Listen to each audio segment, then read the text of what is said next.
Live and we're back and we're live. Hello everybody. And we lost Michael. Michael had things to do. He has the house. Dimos is making a cup of tea.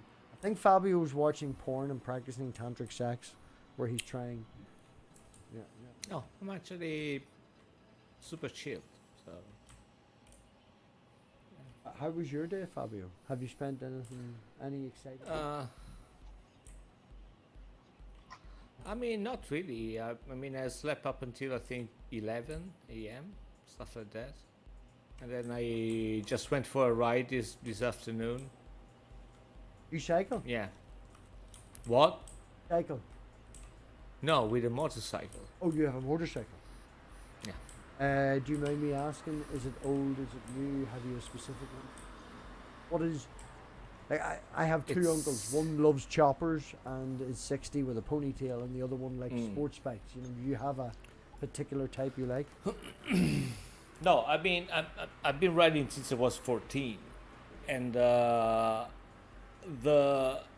bike that I currently have, it has a funny story. I don't know if people's going to be interested in it, but you know what, I'll tell you anyway. So the model, it's a 2000, I think 2019 MV Agusta Brutale 675. And that's a bike that I wanted for some time, and I managed to find one and buy one. And one of the reasons why I wanted that bike is because I knew the engineer which built it. Oh. And the name was Massimo Tamburini. Massimo Tamburini, you know, in engineering and motorcycle, specifically environment, is like the godfather. It's like, you know, you say that guy, and you can say Leonardo da Vinci. That it's that level of stuff, right? The bikes that he made, the bikes that he built, you know, is behind some of the best bikes ever made. You know, like the Ducati 916 series, you know, the HP4, that, you know, most of Bimotas. And then he went to MV and he made the F4 and the Brutale. And the Brutale was the last one that he worked on. And he died, I think he died 3 or 4 years ago of cancer. And I met the guy, I knew the guy. I mean, I was lucky enough to actually meet once the guy. So that resonated with me a lot. And I really wanted to buy one of his bikes. I went close to do that in 2005, stuff like that, but didn't really have enough money. I mean, when new it was a pretty expensive bike. I got quite a good bargain, so yeah, I managed to do that. I'm super happy with the bike. You know, I connect to it very well, and it's a fantastic bike to ride. It's so good. I mean, every time I go for a ride with that bike, I go back home and my asshole is laughing. You know, everything is laughing. It's that good. It is that connection. It is that good. So yeah. From a personal point of view, I know it's not a bike, and you'll totally disagree with me because it's a car, but yeah, I put a brand new full ST suspension in my previous car, and when you get that feeling, when you get that handling, when you get that connection with the road, to drive, to go for a spin is something that I would use to relax, something that I would use to camp. Having a bad day, you go for a spin, you go for a walk. Understand where you're coming from. Yeah, but again, you know, so it's kind of, well, I wouldn't say complicated because it's not complicated, No. but it's visceral. You know what I mean? So there is a connection with the guy which made the bike. First of all, there is, I mean, the bike in itself is a fantastic piece of engineering. I mean, the way it's built, it's amazing. In my opinion, it looks gorgeous. It's super sexy. It rides well. You know, the frame, the chassis, all that shit. It's spot on.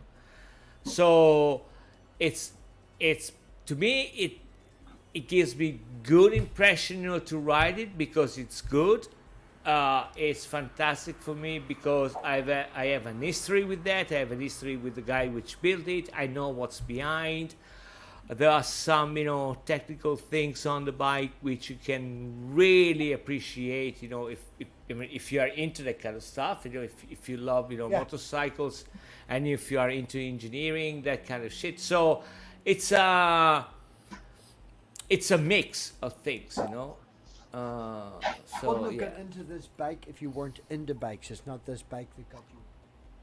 So Oh it's no, not at all. I mean, Yeah, it's so not it's this the bike thrill which of- got me to buy. Yeah, it's the thrill of riding a motorcycle at that speed and stuff, Before this bike It's- even existed, before you met this guy, you're doing 60 in a corner at a 45-degree angle and not thinking about anything else except the grip on the road, the corner of the angle, and not slipping. It's the joy of the ride. Well, It's it's amplified so- by these other things. it's a little bit more complex than that because I've had faster bikes, so and I had one which was actually, I would say, better than this one in some aspects, but this one takes a lot of boxes, and most of it takes some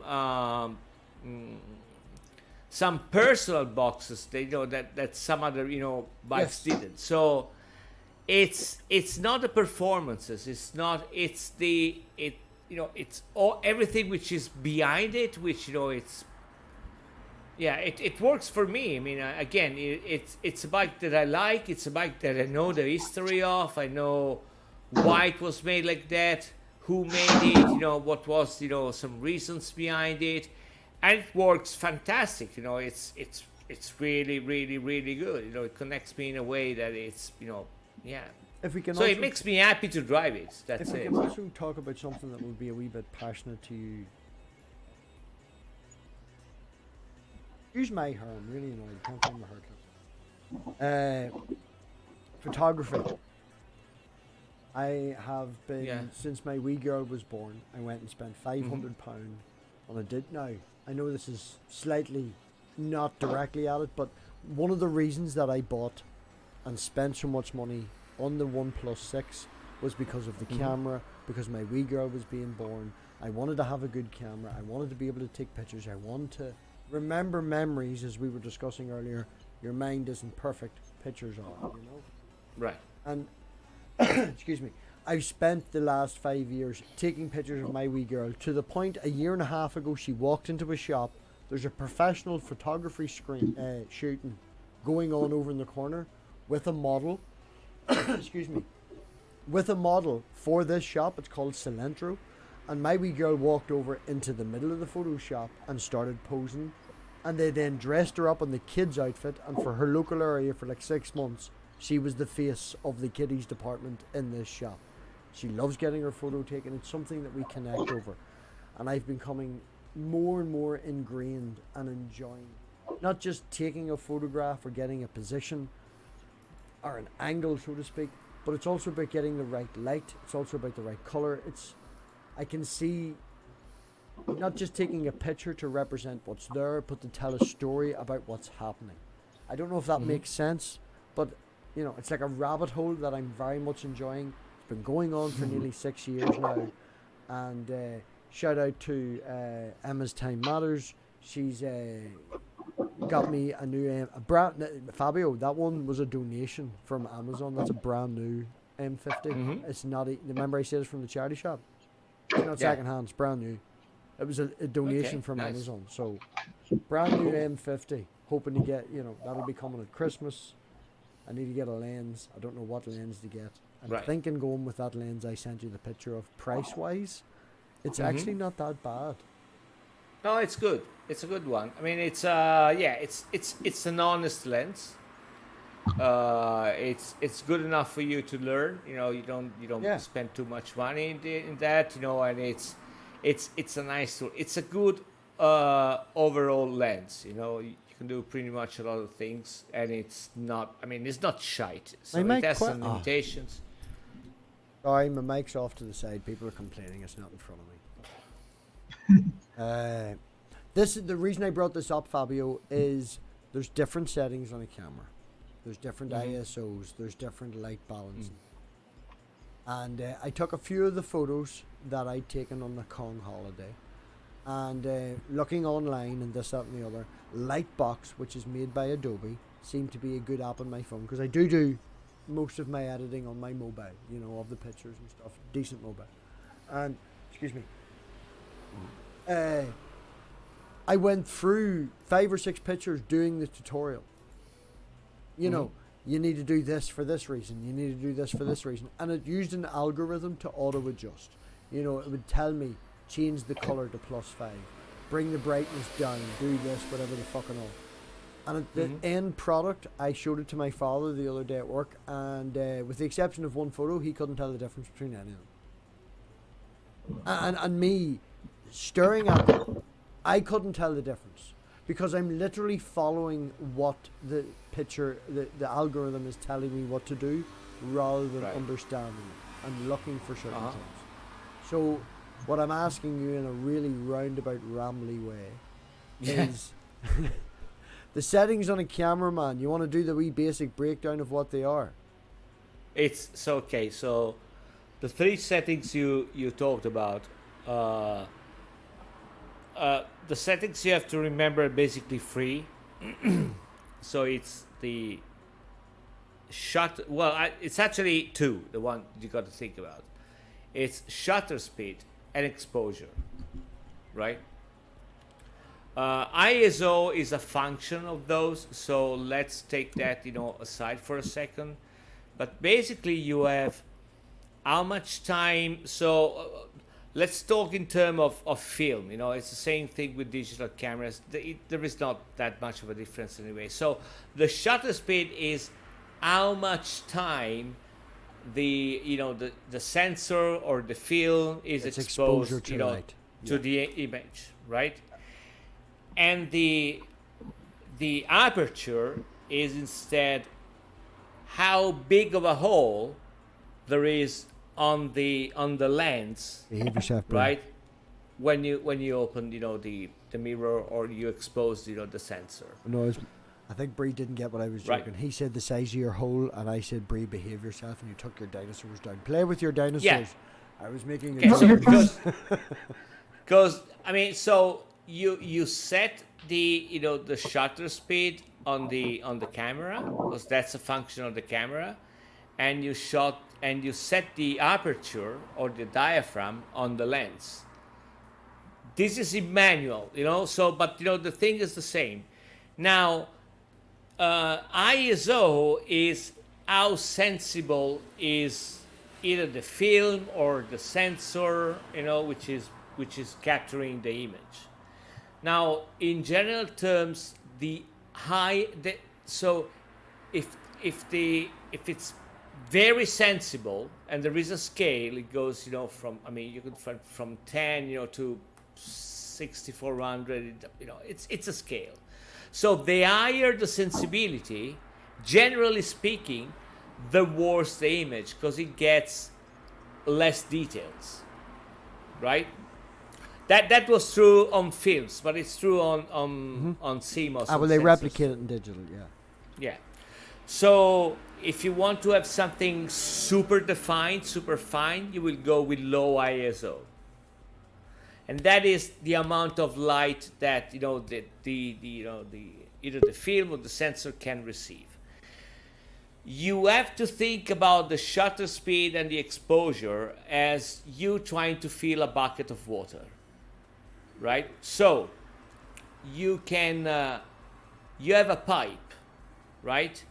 And you can regulate the size of the pipe and the pressure of the water.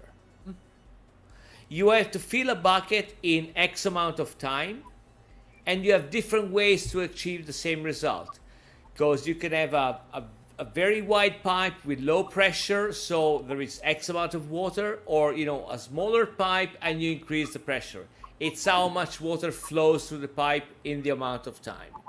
So the size of the pipe would be the exposure, and the pressure of the water would be the shutter speed.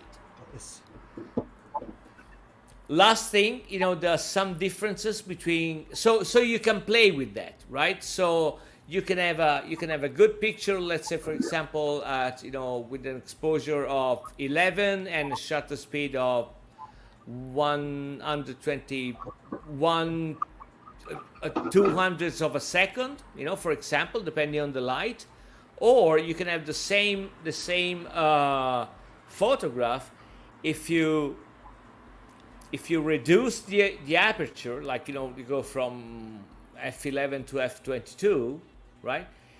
And you increase the time that you get the picture on. So you increase the shutter speed. It's a balance that you have to find.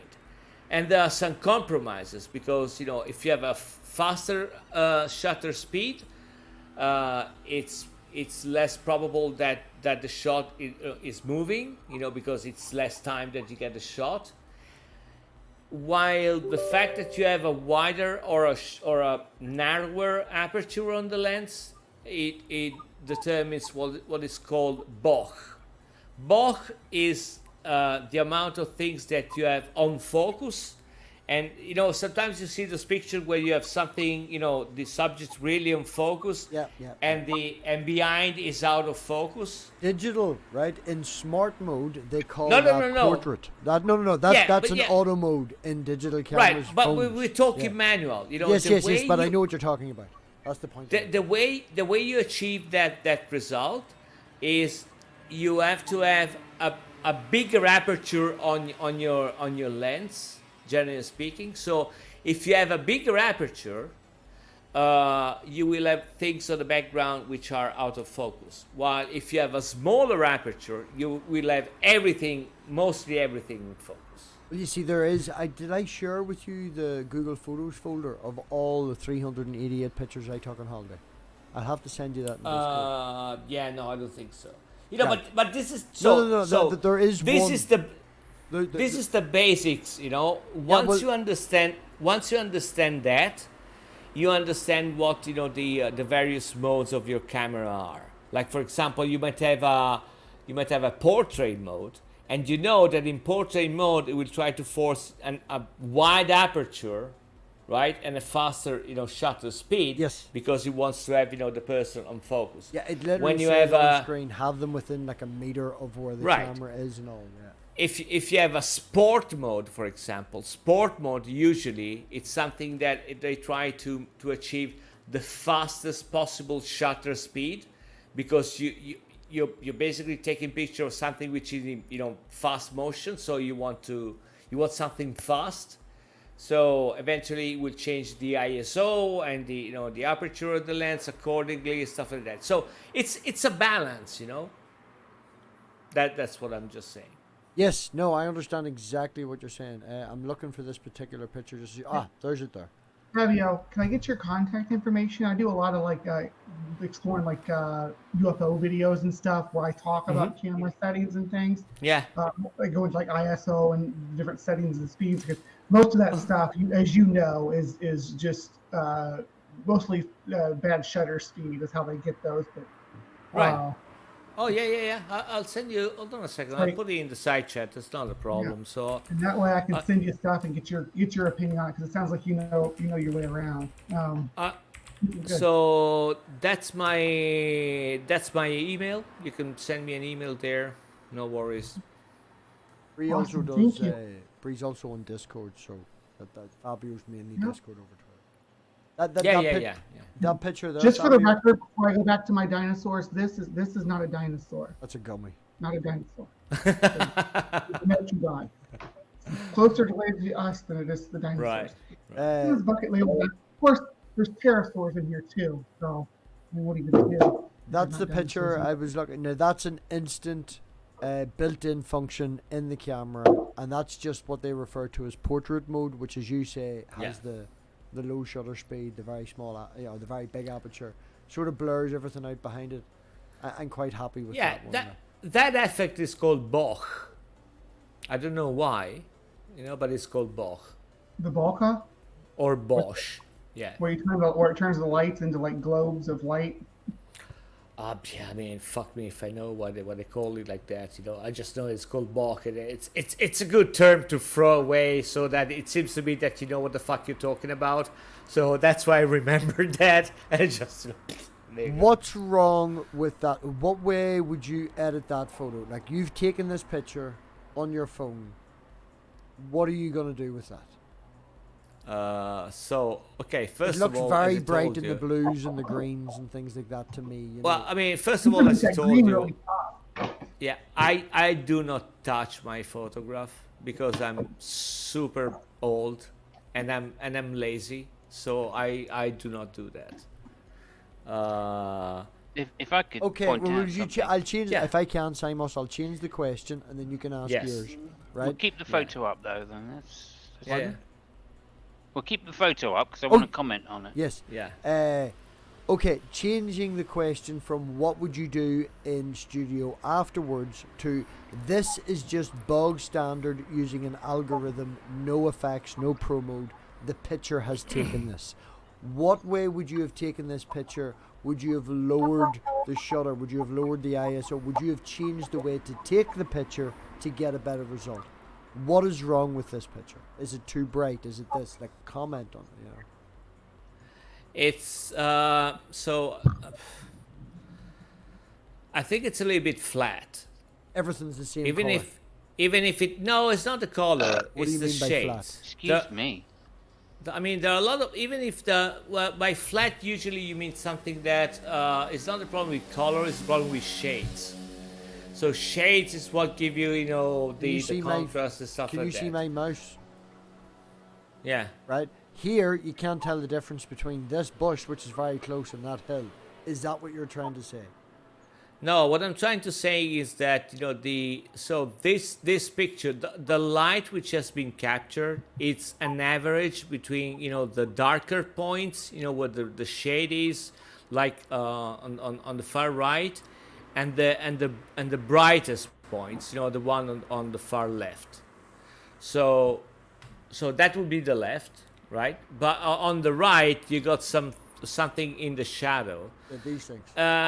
Yeah, so my biggest thing with this photograph is that because it's just a plain average, the bright part are kinda too bright and the shadowy part are too bright too. So maybe if you go with a camera, what I will do is to measure the light on the left part, not the right, no, on the water by the rocks, yeah, around there.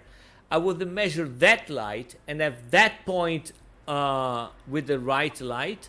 That would have made the shadows darker, the color more vibrant, and you would have seen less stuff on the right side, but I think it would have had some depth. Yeah, but you see, that's the thing I find with a lot of using the mobile phone to take a picture. What people want to see is, did you see how far I can zoom in this motherfucker and I can see leaves? So they deliberately highlight the things that would be in the dark because people want to zoom in and people want to see definition more so rather than having the effect of feeling it. Because when you're there and looking at that area isn't a complete shadow. That area is dark. So to try and replicate what you're seeing, it's pushing definition over effect. I don't think it's pushing definition. I mean, it's just Like, this is just a mobile take it- phone, man. This isn't a camera with settings or anything. Yeah, but that's the problem we were talking about, Yeah. a week ago. So I mean, if you go with a phone, you can have a good sensor and all this stuff, but the control that you have on some things, it's really limited. And I mean, you can do most of the things that you do with a camera, but it's super complicated because you have got to zoom in an area, take this position there, then block it in some way, shape, or form that sometimes you can't, and then take the picture. I mean, it's a fucking mess. So, yeah. There were some good And action shots. Now, one thing I do like about, I don't know, obviously I'm sure it's available in the camera, is the hitting and holding of the button to catch, loads and loads and loads of shots. And me and Emma were down at the lock before I jumped in myself, and there was a group of kids all jumping in and stuff. And there's some shots of when they hit the water and you can catch the, the water molecules or whatever you want to call them jumping up, them globules of water coming up. And it's a good effect that you can get in a digital camera that you couldn't in an older style camera, But I'm very excited about it. I am very excited about it. Mm-hmm. Something I'm looking forward to. My favourites to actually take photographs of, ignoring my daughter, would be shots like this. I love ruins. I love old buildings. Finding when the roof's gone, you can get great shadows in buildings inside them because it's never designed to see, light. The roof's there and so. I love old churches, old graveyards, and things like that. I mentioned earlier I would love to go to the graveyard where Jim Morrison is buried. I'm not going to make a pilgrimage or anything like that, but Jim Morrison was a very big part of, there was a long period of time where I read his poetry, listened to his music. The Doors is made my hair stand and then give me goosebumps. So that would be a graveyard that I would like to go and take a shot of, take a picture of. Like. So, Samus, what did you want to say? I can't remember. Okay. Sorry. Yeah. Yeah. So, never mind. And this is my bike, by the way. So that's the model we're talking. That's a nice bike. You got some cushioning It's- for your well- bum there between the wheel and the back. So what do they have? I say cushioning as in making reference to the big gap here between your back wheel and where the top arch is. There's space for movement. It's a comfy ride. Is Well- that a monochock, is it? Yeah, it's a monoshock. It's fuck a all about bikes, single-sided. man. I know It's fuck all a about single-sided swing arm. It's Yeah. a monoshock, Very, and it's very kind of sexy. harsh. It's super cool. Hi, Journey. Yeah, look at that twin front discs. Nice. Oh yeah. A twin front disc, ABS, traction control. Whatever the fuck. How the It's fuck 3 do you have traction cylinders. control in a fucking bike. Yeah. What? Traction control to me from driving cars is to make sure the left wheel spins at the same speed as the right wheel, so that you No, gain traction- traction. Traction control on the bike is that when the rear wheel starts spinning too much, it cuts the power. So you don't. Yeah, it's the exact same that- thing. Yeah, no, I was. Yeah, being no, I facetious know in it making is, joke. but that is especially more, useful when you're leaning, because usually, you lose traction when you're leaning, and then you apply throttle. No, and I it know nothing starts- about bikes, and to me, having traction control in a bike shows the quality of your bike. That's all I'm saying. Yeah, which, by the way, I keep it really low, because I don't want it. Because the problem is that so when you're leaning, you're getting out of the corner, and you're just applying throttle, and if the rear starts sliding, if traction control kicks in, it just cuts the power, so you get this kind kick. of thing that it just yeah, and Right. and sometimes it can get you by surprise.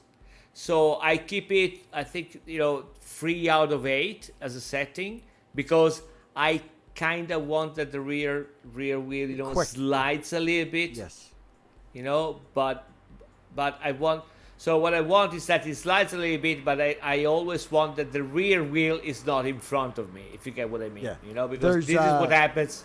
Yeah. There's a roundabout beside my mother's house that I have been driving since it was made. I started to drive. It's a local industrial estate. This roundabout was made when I started to drive. So I've been driving around this for 20 years, 25 years. It's right beside my mum's and stuff. And I have been in the car with my mother in a front wheel drive car, and just for shits and giggles coming back from the shop, done 3 or 4 turns of this. Now, as I say, it's a front wheel drive car. She is under the belief, not knowing what a car feels like, that it's kicking its arse out. It's technically understeering, but gives you that feeling. But yeah, I understand what you mean about keeping it that certain level, because you want it to feel a wee bit dangerous, but you want to be in control. It's the joy of making sure, the joy of having that skill to be a pilot rather than a driver, because you're at that level. If you fuck up, you're gonna fuck up and end up in the ditch. But you're setting yourself where you can experience that adrenaline rush, experience that fun, that enjoyment. Yeah, I mean, the good thing about modern bikes is that you can, I mean, well, not all of them, but when you get to a certain level, you can pretty much, I mean, so you got presets, but, you can also set up a lot of things, to your desire. Like, for example, I mean, on this bike, I got three fixed, riding modes. There is rain, normal, and sport. But you can modify them as you want. Like, for example, traction control obviously is one thing you can modify, but you can modify the throttle response because it's right by wire. So there is not a cable which goes to the injector. There is a cable which goes to an actuator which reads the input and then moves the injector. Yeah. So you can basically you can define the throttle control, how quick is the response, and it's done by calculating the torque of the engine at every RPM. It's kind of complicated, but it's really cool. Another parameter you can set on my bike, for example, is the engine brake. So when I release the throttle, how strong is the engine brake? Because you release that, and the bike just, because the engine stops.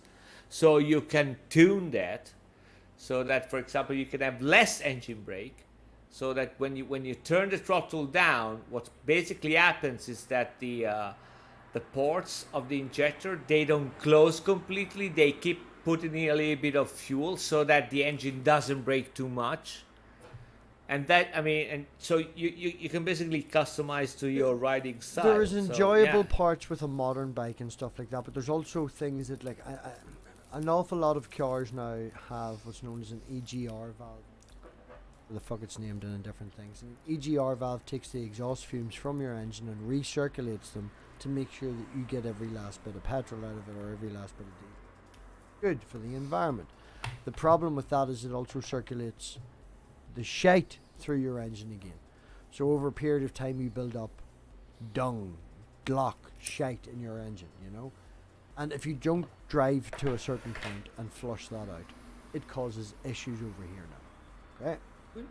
With motorbikes, it usually doesn't happen. Well, with a motorbike, either with a motorbike, it's you will drive fast. You're going to give it loads. There's a high acceleration with a motorbike. Well, I mean, yeah, but gotta be careful because the same things that cars go through now, bikes have to go through either. I mean, specifically on this, the reason Euro 3 and Euro 4 are the same for motorcycle and cars. So what applies to a car, it applies to a motorcycle. Okay, well, you see, the thing with a car is these cars all have them now, from a 1.2 diesel up until this, that, and the other petrol. They all have to have this now. The thing with a motorbike is motorbikes all accelerate quite quickly. All right. Yeah, but that's a function of the weight, to power ratio. It's not exactly because, yes. That's a function. I mean, right. That's a my function bike of it.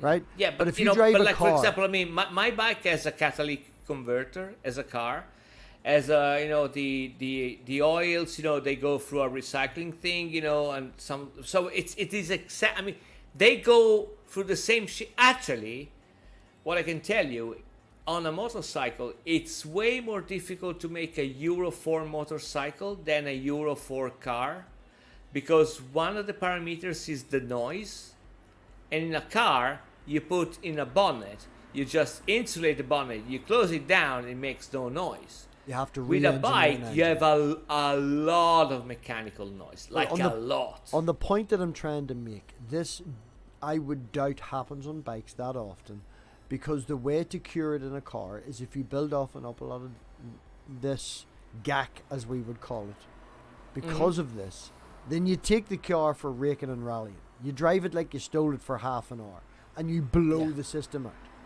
You already do that on a bike because of the weight to power ratio. You're always high pressure through these pipes. You're never tiddling along at 30 mile an hour in Isle Granny, But these functions are still there. My father recently bought a very new modern car, maybe about a year ago, sorry. Bought this new modern car and he had this issue. And I told him what he needed to do is do what I did with my older version, which was just take a blank piece of steel, as thin as you can, and block the motherfucker off, and then tell the computer to ignore it. And that stops it recirculating the gack through the car, and it stops the blockages, because he doesn't drive hard. Not someone that will blow the exhaust points out. And he told me that that's a janky way of doing it, so he went and he spent upwards of about £700 with an electronics expert to remap his car in a way how he drove it. It lasted about 3 months and the same problem straight away come back up again. So the mechanic suggested to him to take the EGR valve out of the car, put a straight pipe in, which is more professional than mine, but then block it off from the computer, which is basically the exact same thing as what I'd suggested to him. So I'm rambling and I have been drinking and smoking. But the point I'm making is there is some points with modern vehicles that you can do this. There's also some things that do limit their power because of environment. I'm going to go and hide. Simon had something to say about the picture. Yeah, I do. I've got something to say. So, just to keep in theme with the title of this hangout, basically these guys have just been talking about timing in a bike. And back in my day, you know, we used to really control that by a thin bit of metal and a crank. Well, yeah, the spark plug distance.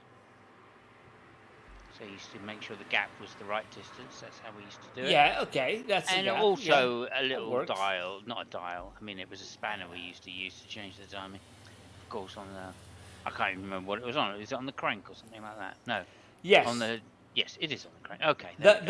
There is a sign on the crank. And And what used to do is to use a stroboscopic light. Yeah. And you connect it to the plug, so basically it was flashing when the ignition was on. Yeah. And with the stroboscopic light, you have to see that the sign on the flywheel, which is connected to the crank, that's what it was. Yeah.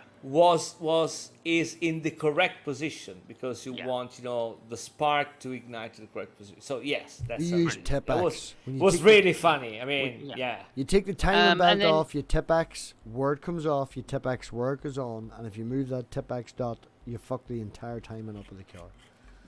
There you go. Timing. So it's all about time. Yes. That's the point I'm making. Of course, the way we used to modify it most back in the day was the old right hand. That's really what we used to do. That's how we controlled things back then. Just give it a bit of the old right hand, and that usually sorted What things do you out. mean by the right hand? Throttle. Oh, right foot. Well, I think so. Okay. Clutch control was very, and I'm I talking think that cars, but clutch control was very important with cars. Well, so Simon, I'm game. I think that especially in all motorcycles, I mean, it used to happen in very old cars, but I think that they all run on the B theory of time, because basically No, hear me out. I'm Because going to hear you out, basically- but I love it so far. Yeah, because basically what you could do on the run, right, is advance the timing. Yes. Or retard the timing. Mm-hmm. So the timing... Not allowed to say that word anymore, by the way, Fabio. Oh, yeah, I'm sorry. So you can, yeah... I don't know. Now you killed all You of can it. mentalize the timing. Yes, I think that's the word they use. yes. So, but basically, you can get in the time. So you as a rider were on a different. Your bike might have been in the future because the timing was advanced. Yeah, very true. Very So true. your bike was already the future, and you were your future was not the future of the engine of the bike. The bike was already ahead. Yeah, It's mind blowing. So Yes, he's just rambling. He's making no sense. What Bigger is the bang. video? That's what you get. yeah, You get a bigger bang. That's what you're looking for, isn't it? yes, yeah, the Big Bang. Yeah. Yeah, in fact. The big bang. Yeah. I mean, that's what they did. There was an engine called the Big Bang engine, wasn't there? Oh yeah, we did Oh, it. we got an echo now. We because got of an what you did echo. there. I think it's MathPig. Ah, okay. There you Yeah, go. like I've done anything. What did I do? I've done. Yeah, you Well, did. I don't know. I kicked Fabio Fabio. Ass brought him back in again. Yeah, that's it. I've got headphones. Can be me. I don't know. It's somewhere. I'm definitely echoing. MathPig, can you try to mute yourself, just for shitting giggles? There you go. 1, 2, Hello? 1, 2. No. Okay, There's still no, echo. still there. What Hello? about that now? Hello? Hello. No, you haven't got the echo, but we Okay, do. now try you, Fabio. And try to mute myself. Hold on. There we go. 1, 2. 1, 2. No, I've still No. got echo as well. So the only one which hasn't got an echo is MathPig. Has the audience got an echo? No, they don't. So nobody cares. Okay. I don't know. Fabio, it must have been me. Let me kick you again. No, There you no, go. no, How'd no. that work? You know what? Is there? I mean, you showed the tab. Does it shows the? How do you say the sound on the tab?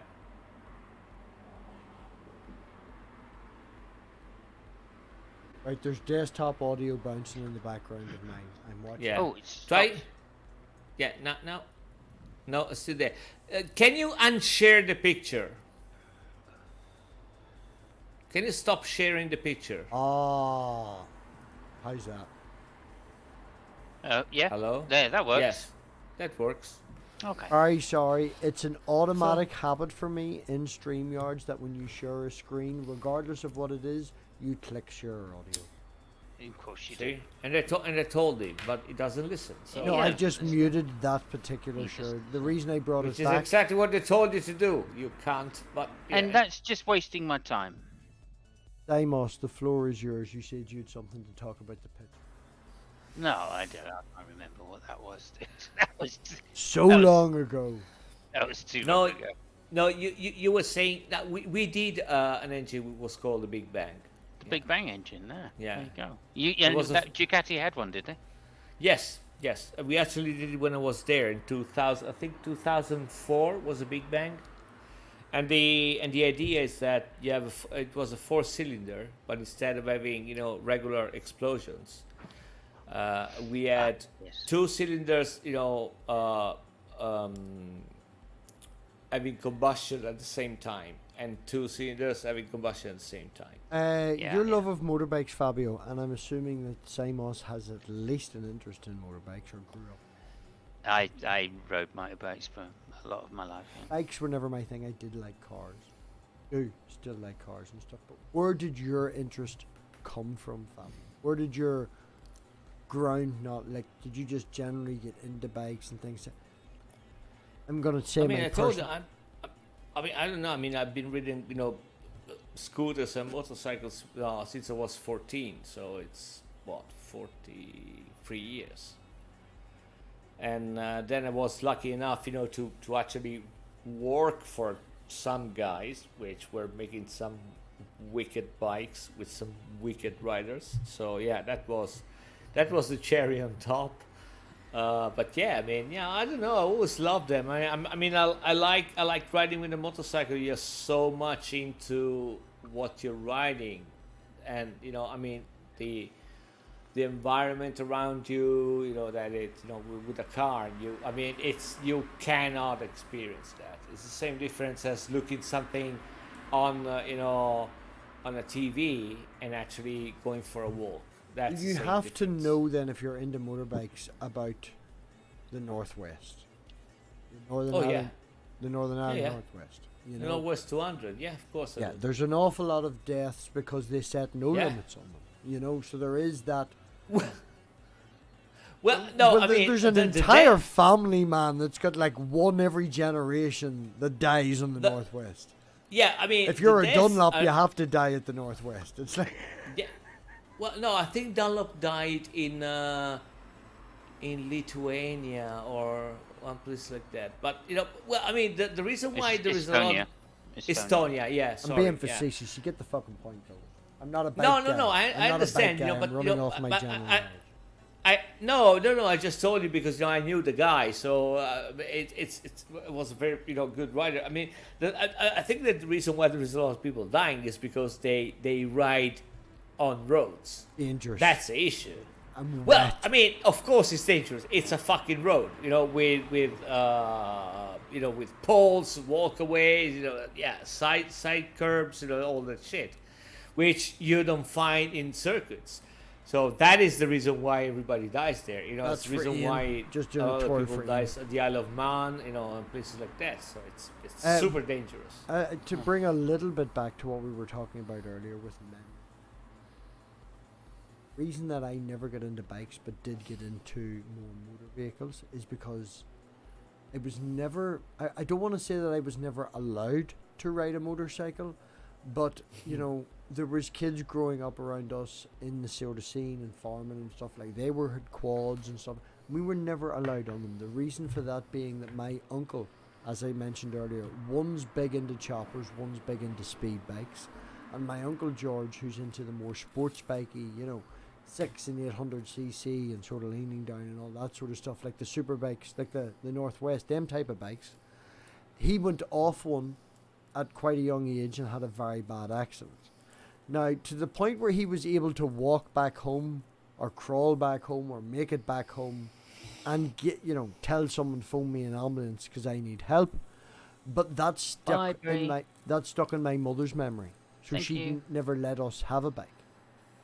She never let us be on bikes. She never let us, go for a spin in one, because in her mind, she opened the front door and her brother was bloody and busted and all the rest of it. Now, if you talk to my Uncle George, who went through this, as I say, same us with recollection of memory, my Uncle George is like, yeah, I had a bloody nose and I dislocated my shoulder. I walked home. It's not that bad. Difference in memory. But because of that, I was never introduced with that. Thank you, Bree. Thank you for your input with the other hangout as well. That was really good. You're muted, Bree. Bree, unmute yourself. Yeah. Okay, so yeah, I didn't That realize I works. was muted. Sorry. Yeah, that was fun. I liked Michael. I actually liked when we took it. That went. I know you wanted to be more philosophical. I went life and it went scientific because me. That's my thing, right? But talking about causality and stuff. Causality is like one of my favorite discussions to have with creationists, not necessarily younger creationists specifically, but anybody who thinks that there's a prime mover or wants to make a prime mover argument. I love talking about causality and theories of time. So really stoked to hopefully keep this going so I can keep coming in here and engaging with these new faces and new people. Did Robbie tell you about the guy that we tried to get to come in and talk with me? I Nope. said there was a pizza delivery guy that I called a coward and he ran away because he called you out for not having a camera and that he would buy you one, and then still ran away.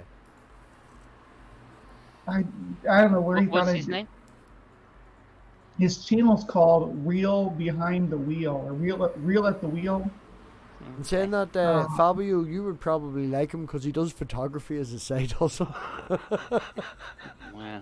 I mean, I don't see why I would like him. No. I because was he making a fakes joke on the photography. photography we were I was talking I was earlier. going to say, I'm feeling, none of my jokes are landing right hang on now. a minute. Did you see that he said he was a millionaire too? He was a Oh, millionaire. wow. Well, there you go then. Oh, yeah. But then he's delivering pizzas, is what he said he was doing in another video. It's like, man, you're so inconsistent. I was just out there. That's why I stepped away. I went out to smoke, but I was out there watching one of the videos he put. I was hoping he'd make a response to my stream so I could tear him apart again, but he Yeah. didn't. They know too much. That's the problem. They know too little and too much. Well, There you go. he was all about it until what I didn't. So you sent him some of your content that you've hosted, right, Robbie? Yeah, I Links? sent him, I do believe, 3 examples of 2 of Christians being on the channel and having the channel to put their points across, and then another one of me screaming at an atheist or agnostic or whatever it was. It was an open panel, but it was an example of me being an all opportunities asshole. Like, you overtalk people, I'm going to scream at you regardless of who you are. He asked for it, and then afterwards the afterwards the reply that they gave sort of negated the email before, because it was like, well, if they need someone, then I'm not having this conversation. And we're like, well, if you thought that and that's your opinion, why did you ask for examples? The reason that you did that is because you're scared, as I mentioned earlier, calling them scared, and Isaac, you want an offline chat that you can edit to make yourself look good. So just say that. He was like, you're not very professional. I'm like, I just call it as I see it. Sorry. That's what he was doing, though. I mean, that's what he's like, this is going to be on my terms, my way, on my channel. And it's like, no, that's not how these engagements happen. First of all, he's in North Carolina, which is a not a two-party state. So I could record him all I want. No. When we engage. I wouldn't do that without permission, just on my own ethical position on it. But I have that I have that option to do that, and if he's putting out his content, I'll just keep responding to it until he engages. Three things I just want to ask you, Bree. Number one, in the comments of their video, did they tell you do not back out of this debate? Yes. Right. Did they? You'll be a coward. Okay, right. Or that you would be a coward. Did they then insist that I emailed them because you suggested my channel as a platform? Right. And then we spent a fucking hour or two going back and forth across emails for their answer to be, if you need someone else, then I don't want to have the discussion. Yes, and he that just sounds really fucked up to me. Does anyone else see the problems with how that conversation went? No. He loved the comment on live on his YouTube, or you can go out on his YouTube channel now. He loved the comment where I said, I'm sending your information to my producer. And he loved it. So if you were of the opinion, say Moss, I think the point I'm trying to make, which I may have missed, is if you were of the opinion that you need someone else to have the conversation, then the conversation can't happen. Then why ask the other person to email you? Yeah, I think they like wasting a lot of time, don't they? That's the point. And they don't know what they're setting themselves up for, and then they find out and they run away. Yeah. And it's relatively straightforward, I feel. Yeah, so we are intimidating, I'm not gonna lie. If you went to my channel and saw my videos of addressing apologetics, it probably is intimidating for someone just doing pseudo philosophy from the front seat of their pizza delivery truck. Yeah. Well, I mean, why do you think DD blocks so many people? Don't even bring that fucking... No! Because he's shit squared of it. Anyway. Yeah, so I was taught to ride. Both my parents were cyclists, and motorcyclists. As I was growing, cyclists. Yeah, my mum was a track cyclist, and my dad was like a road cyclist. And so we had to ride bikes when I was young, very young, obviously. Learned to ride at 4, I think. And then from there on in, I literally, my dad ran a cycle club. So we had professionals calling around to get advice from my dad about racing and stuff.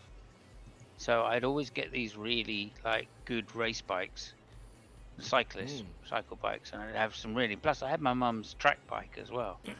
So when I was 11, I was riding that to school. One of the guys. So by the time I got to 15, well, I started at 13. A mate of mine, one of my brother's mates, came round with his brand new. RD250 Yamaha 2-stroke, right? Yeah. And he said, yeah, you can have a go. Yes. So when I was 13, I hopped on this RD250, rode up and down the road, and had a great time on it. Went, wow, this is amazing. Yeah, absolutely amazing. And then when I got to 15, basically, I said to my parents, "Oh well, I really want a motorbike." You know, Chris had a Suzuki moped. He passed that on to my other brother, Pete, and then I said, "I want it when I get to 16." And so anyway, my brother, being my brother, said, "Yeah, of course he can have that. That's no problem." So at 16, I got given a lovely moped and started riding that. And my mum thought, well, that'll be it then.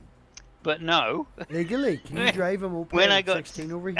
As I was getting to my 17th birthday, I realised they were changing the laws in Britain. So I applied for a cancellation test just on my 17th birthday to take a motorbike license. Right now, I didn't have a bike or anything, but my brother, again, my wonderful brother, said, "Yeah, no problem. You can borrow my bike," which was a 125. So I went. I turned up. Like I got the letter back literally the day after my birthday, 17th birthday, to say, "Yeah, we've got a test booked for you in 2 weeks' time." So I went, "Oh, fantastic!" So I lit that day, or the day came of the test. So I said to my brother, "Oh, can I take your bike now?" And he went, "Yeah, that's all right, no worries." So I jumped on this motorbike for the first time. I'd only ridden mopeds. So I jumped on this 125, which was a Honda 125T. Mm-hmm. And rather nice thing it was. Had quite a lot of power, considering like 20 brake horsepower or something. So I jump on this bike and I go, whatever it is, the 15 miles to the test centre. Get to the test centre to find that I have a woman examiner who has never ridden a motorcycle. But There you go. She's the only one, right? And it's a woman. And of course, me, Mr. Charming, just start chatting her up from straight away. So I get through the test and start showing off because she's a lovely woman. And get to the end of the test, and she goes, "Okay, well, you were a really good rider." And I said, "Oh yeah, I've been riding since I was 13 on my dad's land, and my dad was a biker and all of this, She said, "No, you were fantastic. I just need to ask you some highway code questions." So she asked me the first one, I got it wrong. She asked me the second one, got that wrong. Asked me the third one, I got it right. And I was like, "Oh great, okay, here we go. This is like 6 questions. I'm on the road now, right? If I can get the other ones right, no problem." Fourth one, got it wrong. Fifth one, got it wrong. Sixth one, she took mercy on me and asked me a really easy question. I got it right. So I got 2 out of 6 right. And she said, "Well, I think you need to study your highway code a little more, but I think you've passed." Holy shit! I went, "Oh, What wow." the She said, fuck? "Yeah, you showed such control of your vehicle that I thought, that's enough. All right, I'm sure you can brush up on your highway code." So I went, "Oh, What year thank you was so that? much." So I came back. I was 17, so that would have been 75, 77. No, plus 5. 77 plus 5. 82. 1982. Yeah, so I think it was 1982. So I literally got back to the bike, tore off the old place, and went, "Fuck yeah!" And that allowed me to ride any bike at all. Nice. So at 17 years old, I could have gotten a 600, no worries, you know what I mean? Yeah. So I went back to my parents and said, "Oh, you got to buy me a bike now." And my dad was like, "That's my boy," you know what I mean? He's just God's gift, just a gift to bike riding, you know what I mean? Right. So he said, "Yeah, we'll buy you a bike, a little one, of course, but there you go." So I got to choose, and the one I chose, of course, was a Royal Enfield 250 Cafe Racer with 4 gears. And this guy turned up, and this guy turned up to sell it to us. And my dad looked at it and went, "Yeah, but don't know." And looked around, and he didn't want to buy it, I could tell. And eventually this thing was sitting there, and there was 2 drips of oil while it was sitting there at the front. And he went, "No, it's stripping oil. No, that's not for you. You don't want that." And I was like, "Oh, why do? It's red, it's a cafe. It's great, I want it." And so in the end, he bought me a Suzuki 250 twin. Well, which was still very nice, Yeah. Well, my mum, as I said, quite had pleased. major problems with me in motorbikes. Yeah, They're so did dangerous, mine. right? No, okay, sorry, Told her to Simon. go for keep stick forgetting it. this. No. She shouldn't have given me a bicycle when I was 5. Well, my mother had no problem with my father after the 2 of them got divorced. He got redundancy. He spent like maybe $8,000 on a Mark 1 Clio. Do you remember the Reynolds Williams Clio? That Oh shape. yeah. Yeah. Yeah. Right? Yeah. Well, it's not a Renault Williams, but you know that shape, yeah? It Yeah, was yeah, the clear, full yeah. spec 1.9 diesel. Right? So Oh, it's okay. as torquey as fuck. It's spec to the top. It's got electric windows and sunroof and all the rest of it. And after 3 years, he gave it to me for £350. Right? Oh, nice. Yeah, right? Now this wee fucker's sitting on 13-inch rims on a 1.9 diesel. It moves like a motherfucker, right? This thing was fantastic. You literally called handbrake. Now my mother's fine with my father selling me this and then saying, I don't want you messing about in the garden. I don't want you messing about in the estate because that draws attention. Would you at least go to the unbuilt industrial estate that's about 3 mile up the road and go and fuck about there so we don't get in trouble? I was like, no bother. I can go and do that. And after about a year of doing that, we decided that we were going to go for a Chinese and drove upwards of 25 mile to go get a Chinese because it was 12 o'clock at night. They were all closed, and I rolled that motherfucker, I think about 6 times. Maybe I lost count. I closed my eyes. I took the license plate off. I took the radio out of the dash. I even took the fucking partial speakers out of the shelf. And the police arrived at my father's door the next day, and they were like, "We found the. Do you own a red Mark One Clio with what do you call it on the underneath the bonnet? The registration number, not the license plate, the chassis number. Yeah, they got it off the chassis number." And he was like, "No, I don't own that car anymore. I sold it to my son. Why is there any problems?" I'm like, "Yeah, we found it in the field. It's been through a hedge. It's so I get banned from driving for a year before I even had my license. Oh, My first year's insurance on a 1.2 Mark II Clio, because I still had all my suspension mods for the Mark 1. Right, so a 1.2 16 valve, it cost me £2,700 for a year. yeah. 2,700. I had Jesus. 14 convictions on my license when I got my license. I like to spin Yeah, about. yeah. I like to. Oh my god. Oh, Okay. swear to fuck, man. I had to change insurance companies as of about 3 weeks ago because they rang me up and were like, you recently had another accident. Yes, the one where I didn't claim off you, and the guy that drove out in front of me that's 70 and blind and uninsured admitted fault in a written form, and he paid for my car to be fixed. Yeah, but you declared it. I'm like, well, that's the legal thing to do. Well, that's 3 accidents in this last 6 years, so we don't want you anymore. Like, Bastards. but the last 2 accidents weren't my fault. You fought the last one, we won. I didn't claim. This one I didn't claim. I just even let you know that I did the legal thing. And they're like, yeah, but you've had 3 and 6 years. 2 of them weren't my fault. No, they'll fuck you either way. They're good at doing it.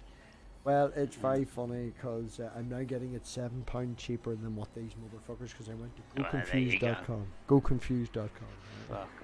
Fuck them.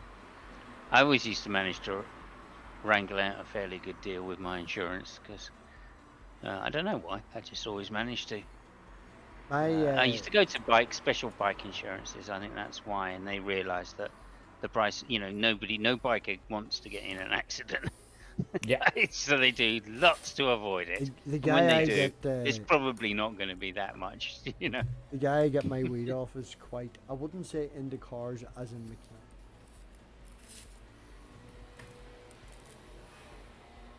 Mm.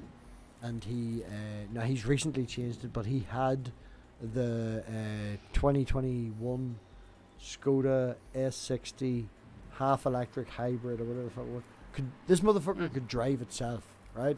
And me being the wonderful parent that I am, I had to.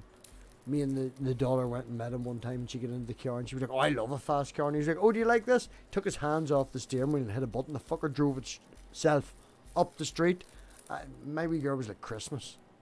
Fuck, it's amazing. Cars, just. Talking about insurances, that's the last thing. Then I'm going to bed. Yeah. There is a fantastic thing in Italy, and it's actually a law. You know how? I mean, if you're 18, you buy a car. Insurance is mental. Because you're younger.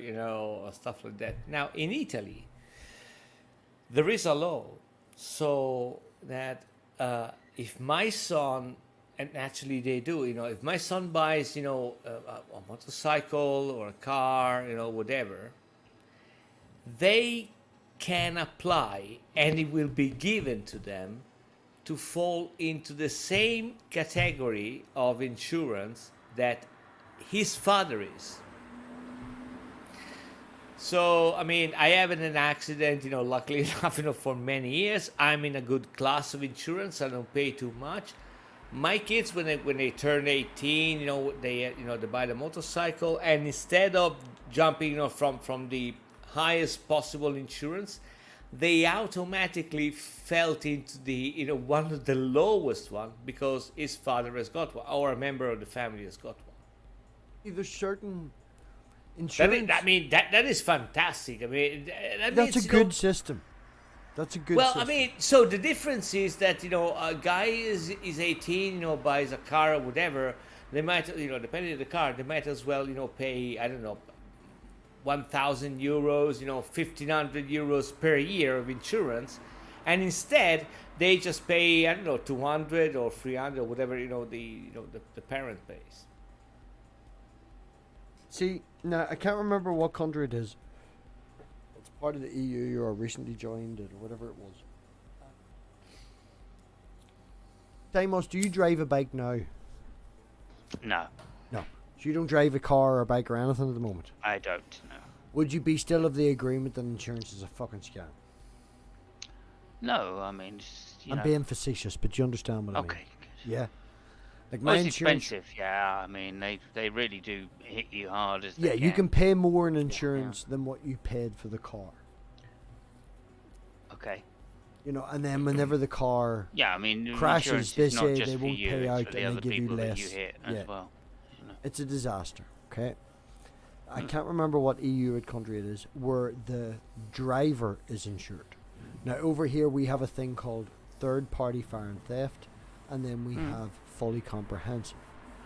Yeah. Now, I always pay for fully comprehensive, and upwards of until 4 years ago when the second accident happened and I had to fight it because I had to get lawyers, that loses my no claims bonus, which was 11 fucking years no claims bonus, right? Yeah, that's always Yeah. a scam, isn't it? Swear to fuck, man, right? Excuse me. And I've lost my train of thought. No, but the point is, give me a second. You were saying that the person is insured. Yes. Over here, the car is insured. Yeah.